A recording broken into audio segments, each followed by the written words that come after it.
Server और न कोई। अभी सदगुरु की महिमा में ये भजन गाया गया।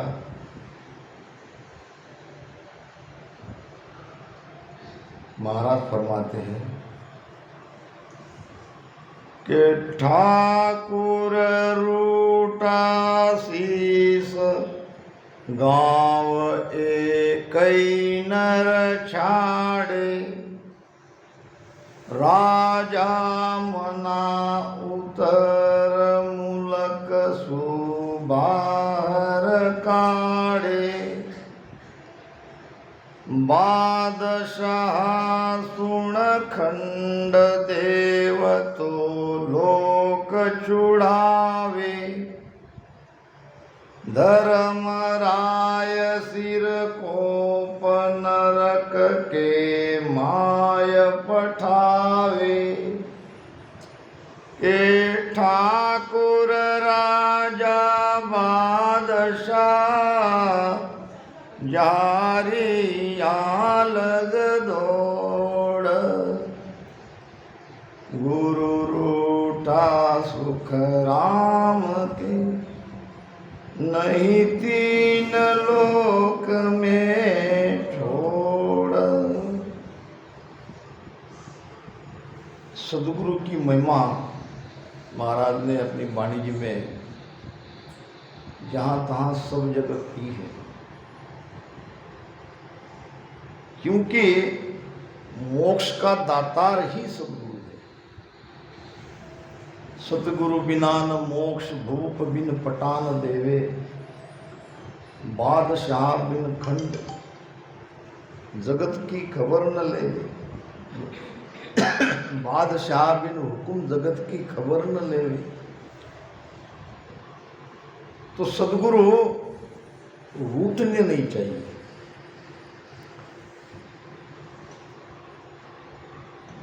महाराज ने यहाँ निर्णय किया है कि किस किस के रुकने से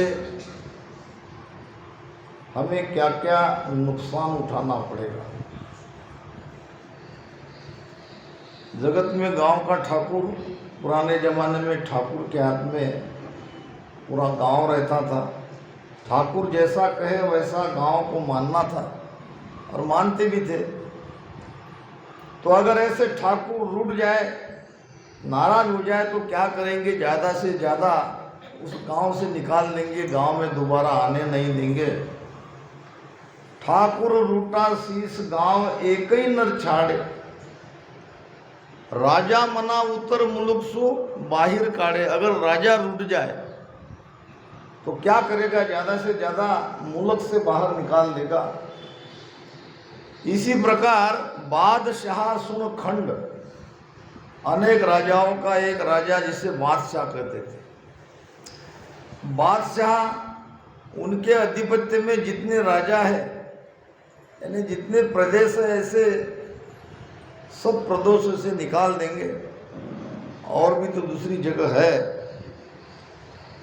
देवता उठ जाए तो देवलोक में नहीं आने देंगे, देवलोक छुड़ा देंगे। धर्मराय उठ जाए तो नरक में डाल देंगे। और क्या करेंगे?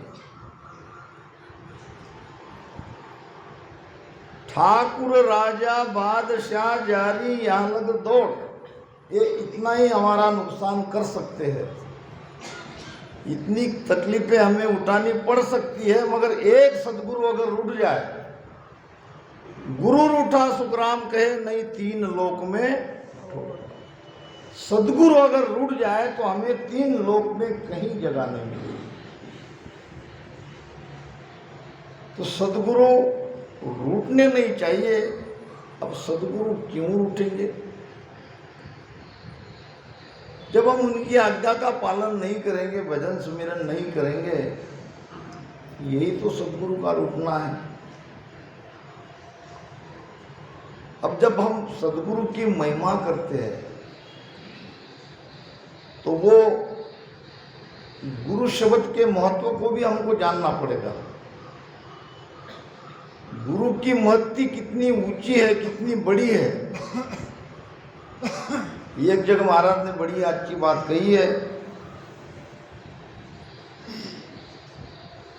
सदगुरु मेहर के अंग में है या और कोई विषय में हो सकती है कि सदगुरु क्या है, तो प्रमाण देके समझाया है। जूं राजा से रेत सरब कांपे घर माही, साकर सभे आधीन हुक्म लोपे नहीं कोई। अंतर रहे भय भीत रात दिन अंगन भूले, भूप भरोसो माय सरब नकचक फूले। सुख रामदास ये अंगरे, जब लग नहीं सी समाय, तब लग गुरु न पिछाणिया, बात बनावे आय। गुरु पहचानने का मतलब गुरु इस शब्द को समझना। गुरु क्या है, गुरु का महत्व हमारे जीवन में कितना बड़ा है, क्या सचमुच हम सदगुरु को उतना मानते हैं, क्या केवल हम कहीं ऊपर ऊपर उसकी महिमा ही कर रहे हैं। अगर महिमा नहीं कर रहे हैं, हम सदगुरु को हमारी अंतरात्मा से भीतर से मान रहे हैं, तो ये भाव हर एक शिष्य के भीतर में आना चाहिए। जैसे राजा और प्रजा का प्रमाण देके महाराज ने समझाया है। जूं राजा से रेत सर्व कांपे घर माई। राजा कहाँ रहता है? राजा रहता है ऊपर गढ़ पर अपने महल में, रेत नाम प्रजा रहती है अपने घरों में, गांवों में। मगर अंतर में भीतर से अपने राजा के सम्मान में वो कहीं राजा नाराज न हो जाए, कहीं कोई ऐसा वैसा काम करेंगे राजा को पता चल जाएगा, राजा रूठ जाएंगे। इस प्रकार रात दिन राजा से प्रजा यानी वो रेत कांपती है। जूं राजा से रेत सर्ब कांपे घर माई, चाकर सबे आधीन। राजा की चाकरी में जितने भी चाकर है सब राजा के अधीन रहते हैं। यानी कब हमें मौका मिले सेवा करने का, उनके आगे आगे रहते हैं, अधीन रहते हैं। चाकर सबे आधीन हुक्म लोपे नहीं कोई। राजा की आज्ञा मिलते ही तुरंत उस आज्ञा का पालन करते हैं, किसी भी आदेश को लोपते नहीं, मना नहीं करते। अंतर रहे भय भाव, ये बड़ी चीज महाराज ने बताई है। ये सारी चीजें भीतर से चाहिए। अंतर रहे भय भाव रात दिन अंग न भूले। इसी अंग से रात दिन रहते हैं। ऐसे ही हमारे सदगुरु महाराज के प्रति शिष्यों का भाव चाहिए। भीतर में अंतर रहे भय भाव रात दिन अंग न भूले। इसी अंग से हमको रहना है। क्या गुरु महाराज हमारे पास थोड़ी रहेंगे, बार बार हमारे तरफ ख्याल दे, भाई तुम ये नहीं कर रहे, वो नहीं कर रहे। वो तो एक सत्ता है और हम वो सत्ता के शरण में आ गए। माध्यम तो सतगुरु शरीरधारी है, मगर उनके प्रति ये सारे भाव हमारे भीतर आने चाहिए और इसी अंग से हमको जीवन व्यापन करना है। भजन सुमिरन तो कर ही रहे और उसमें ये चीज जरूरी है। भूप भरोसो माय सरब नक चक फूले। नक से चक तक सदगुरु महाराज के विश्वास में फूल जाते हैं, खुशी हो जाते हैं कि हमारे सदगुरु पर कितना हमारा विश्वास है। ये शिष्य के भीतर के भाव से पहचानने में आता है। कहाँ है अभी आप ही जोत उजाड़ा माई, आप ही जोत उजाड़ा माई, 10वें द्वार निरंजन साई। आप ही ज्योत, वहाँ जो अंतरात्मा की ज्योति जो अब दिखाई देने वाली है या दे रही होगी, आखिर में वो सद्गुरुता ही प्रताप है। सद्गुरु ही उस ज्योति को दिखाने वाले हैं। 10वें द्वार में जो भीतर हमारी अंतरात्मा का दीदार हमें होता है, आखिर में उसका मूल आधार सद्गुरु ही तो है। तो ऐसे सद्गुरु के प्रति इतना ऊंचा भाव चाहिए। सुखराम दास ये अंग रे, महाराज फरमा रहे हैं कि ये अंग, ये स्वभाव जब लग नहीं शिष माय, जब तक हमारे भीतर ये अंग नहीं आते, ये कोई बनावटी अंग नहीं है, भीतर से ही सारी चीजें ये आ ही जाती है। अगर हम सदगुरु को उतना मानते हैं तो सुखराम दास ये अंग रे, जब लग नहीं सिसमाय, तब लग गुरु न पिछाड़िया बात बढ़ावे आए। तब तक हमने इस गुरु शब्द को ही नहीं पहचाना, गुरु की महत्ति को नहीं जाना, और केवल ऊपर ऊपर हम महिमा करने से कुछ नहीं होगा। तो महापुरुषों ने सदगुरु के बारे में बहुत ऊंची ऊंची बातें लिखी है, और ये सब पढ़कर हमको हमारे भीतर में ये चीज़ को धारण करनी है। आइए गुरु महाराज के अजर लोक ग्रंथ पर चर्चा करें। अजर किसे कहते हैं? अजर, जर नाम बुढ़ापा। अब जब अब आया तो आया शब्द तो अजर, यानी ऐसा वो देश जहाँ जाने पर हमें बुढ़ापा नहीं आता। अब क्या ये काया ऐसी रहने वाली है? फिर किस काया की बात हो रही है? जो काया मरती नहीं है, जो काया झरती नहीं है, जो ज्यों के त्यों रहती है।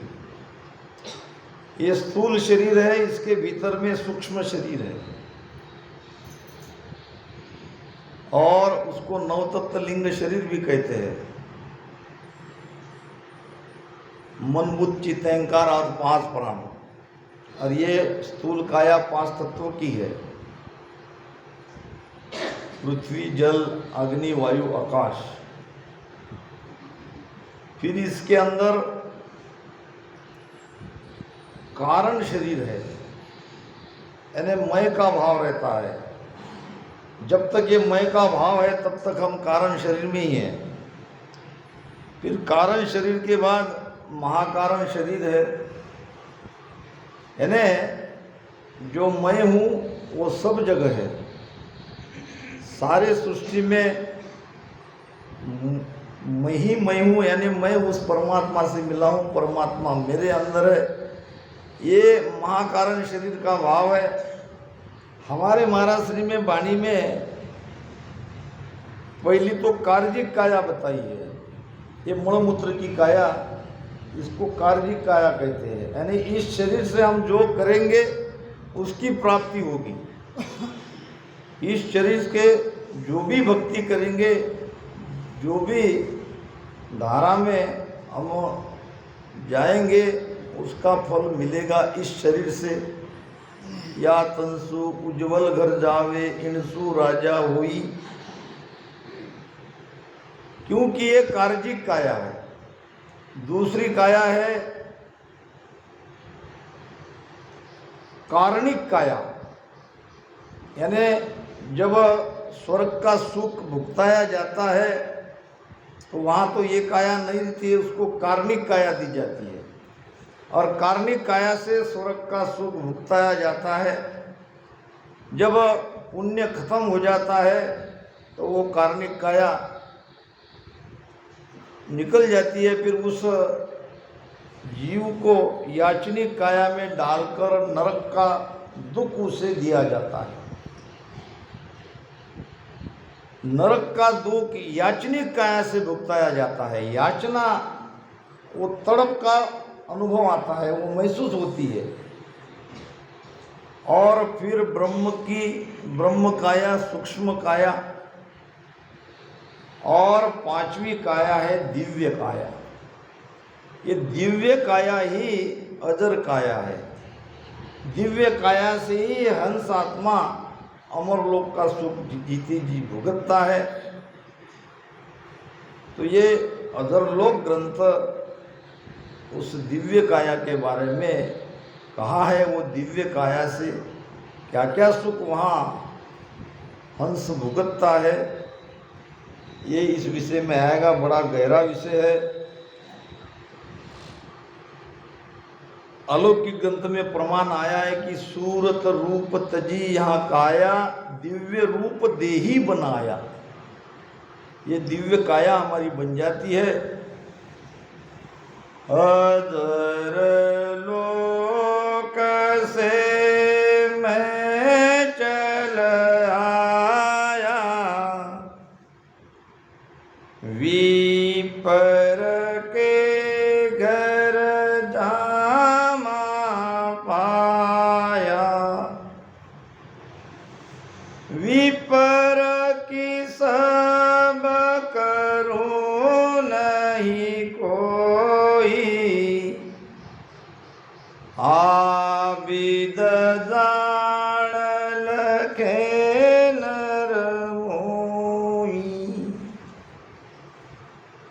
अजर लोक सु मैं चल आया, यानी यहाँ ऐसा नहीं है कि कोई अजर लोक अलग है और वहाँ से महाराज आए।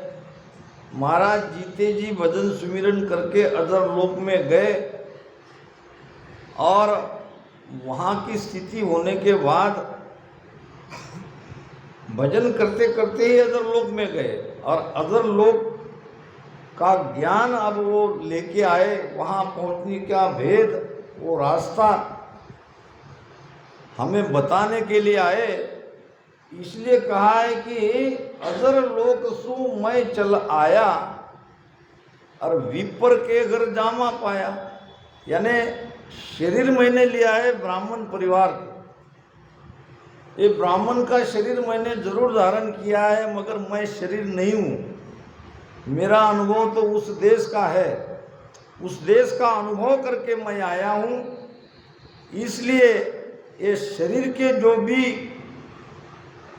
कार्य है, ब्राह्मण का शरीर था तो ब्राह्मण का जो कार्य है, यानी वेदों को, ज्ञान को पढ़ना, वेदों के मत को प्रसार करना, विपर की सब करूँ नहीं कोई, मैं ये कुछ भी नहीं करूँगा, क्योंकि केवल मैंने शरीर का, उस ब्राह्मण परिवार के शरीर का आधार लिया है, मगर मैं ये सब करने नहीं आया हूँ। आबिद जान लखे नर कोई, यानी इस तरह से कोई मुझे जानेगा, मेरे ज्ञान को समझेगा, वही मुझे पहचानेगा, वही मेरे देश को लखेगा, उसे ही मेरी जो सत्ता है, ये सत्ता का पराक्रम क्या है, उन्हें ही समझ में आएगा। विपर की सब सबे छिटकाया, राम नाम हृदय लिवलाया, देश देश का हंसा आवे, न्यारी भाषा के बेड़ सुनावे। विपर की सब सबे छिटकाया और राम नाम हृदय लिवलाया। बाकी जो वेदों में बताए हैं वो सारे कर्म मैंने छोड़ दिए और राम नाम को अपने हृदय में बसाया। राम नाम हृदय लिव लाया। देश देश का हंसा आवे। देश देश का यानी अलग अलग भक्ति मार्ग से अलग अलग देश में पहुँचे हुए सभी ये मृत्युलोक में आते हैं। कोई कैलाश से आते हैं तो कोई वैकुंठ से आते हैं तो कोई ब्रह्म तक आते हैं। तो ऐसे सारे यहाँ मृत्युलोक में जब आते हैं तो तब अपने अपने देश का ज्ञान सुनाते हैं, वहाँ पहुँचने की विधि बताते हैं। इसी प्रकार मैं तो उस अजर अमर लोक से आया हूँ। अब मैं ये सारी बातें नहीं कहूँगा, मैं तो वही ज्ञान दूंगा जिससे ये हंस आत्मा अमर लोक में पहुँच जाए। विपर की सब वेद ये चारी, तीण में बंदिया जुग संसारी। पिंडत भूला और भुलाया, दिशा भूल के बालक आया। विपर की सब वेद ए चारी, वेदों का ज्ञान का प्रसार करना। मूल में ये 4 वेद है, ऋग्वेद, यजुर्वेद, सामवेद, अथर्वण वेद। और ये वेदों में ऋचाएँ हैं, श्लोक है और जन्म से मृत्यु तक सारे जो संस्कार है इसका मूल वेदों में है। यानी ये वेद का मत घर घर गांव गांव में पहले ही पहुंचा हुआ है, क्योंकि मूल में पढ़े लिखे ये ब्राह्मण परिवार ही रहते थे और बाकी और तो ज़्यादा पढ़ना लिखना उस ज़माने में नहीं था। तो इनका काम ही था वेदों के ज्ञान का प्रसार प्रचार करना और उन्होंने खूब अच्छी तरह से किया। आज भी ये 3 लोक का ज्ञान हर जगह जगह चलता है और ये सत्स्वरूप का ज्ञान बहुत बिरले जगह है। इसको धारण करना बड़ा कठिन हो जाता है। इसलिए महाराज फरमा रहे कि विपर की सब वेद ये चारी और तीन में बंदिया जुग संसारी। ये वेदों के ज्ञान में, वेदों के मत में सारा जगत संसार बंधा हुआ है, क्योंकि इसका फैला हुआ है। अब वेद में ये बातें नहीं है। जीव के सुख की जो भी आवश्यकता है, जीव को 3 लोक का जो सुख चाहिए वो सुख के उपाय वेदों में है। और जो इस वेदों के ज्ञान को जल्दी पकड़ लेता है, क्योंकि जीव को सुख ही चाहिए। इस प्रकार ये स्वयं पंडित भूले हुए हैं, उनको पता नहीं है सत्स्वरूप आनंद पद क्या है, और वो स्वयं भूले हुए हैं और जगत को भी वो भुला रहे हैं। स्वयं उस देश की बात नहीं जानते तो जगत को कैसे उपदेश करेंगे।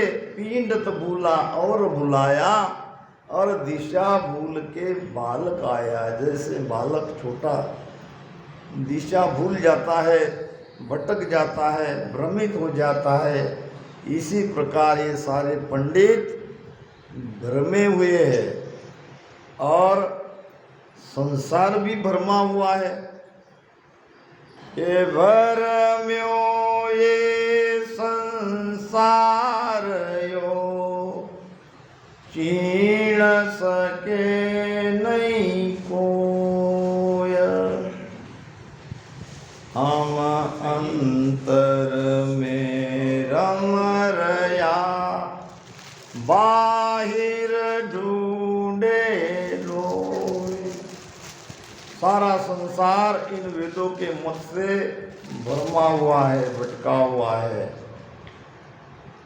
राम जी घट घट में विराजमान है और उसे बाहर ढूंढा जा रहा है। वस्तु कहीं ढूंढे कहीं विध आवे हाथ। वस्तु तो कहीं और पड़ी है और ढूंढ कहीं और रहे, कैसे प्राप्त होगी? तो ये वेदों का मत, वास्तव में वेदों की उत्पत्ति इसी कारण से हुई है कि हम 3 लोक में अटक जाए। ब्रह्मा जी ने कहा था कि मैं वेदों का निर्माण करूंगा और वेदों के ज्ञान को पढ़ के ये मनुष्य यहीं 3 लोक में रह जाएंगे, वापस परमात्मा में मिल नहीं पाएंगे। तो ये अपना अपना कार्य कर रहे हैं। चारों वेद ये तिरगुणी माया, 3 में सबले जगत बंधाया। उपजे खपे पार नहीं पावे, संकट जूण जन्मे जन्मावे। 4 वेद में ये त्रिगुणी माया का वर्णन है। 4 वेद ये त्रिगुणी माया और 3 में सबले जगत बनाया। इस प्रकार ये वेदों के मत को धारण करके सारा संसार माया के पीछे लगा है। माया ने उसे बांध लिया है। माया घेरियो जीव को बहुविध कला बनाए।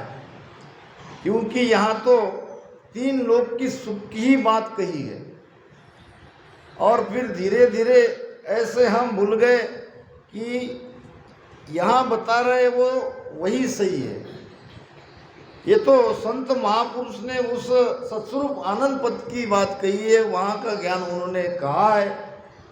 अगर ये संत महापुरुष नहीं रहते, नहीं अवतरित होते तो ये समझ में नहीं आता। हम भी जगत के जैसे भरमे हुए रहते, भटके हुए रहते। तो ये माया के अंदर सारा संसार भ्रमित हुआ है। ये माया से अलग होने का कोई उपाय नहीं है, सब इसमें बंधे हुए हैं। उपजे खपे पार नहीं पावे। अब कितनी बार जन्म ले रहे हैं, कितनी बार हम मरे, इसका कोई वार पार नहीं है। ये आज ही हम मनुष्य शरीर लेके आए ऐसी बात नहीं है, इसके पहले कई बार ऐसा हो चुका है। उपजे खपे पार नहीं पावे, संकट जुण जन्मे जन्मावे। यानी वेदों के मत से ये जन्मना मरना मिटता नहीं है, ये लगा ही रहता है। ये 84 का चक्कर मिटता नहीं है और हर योनि में दुख ही दुख है। जन्मते समय दुख और बुढ़ापा आता है तब भी दुख।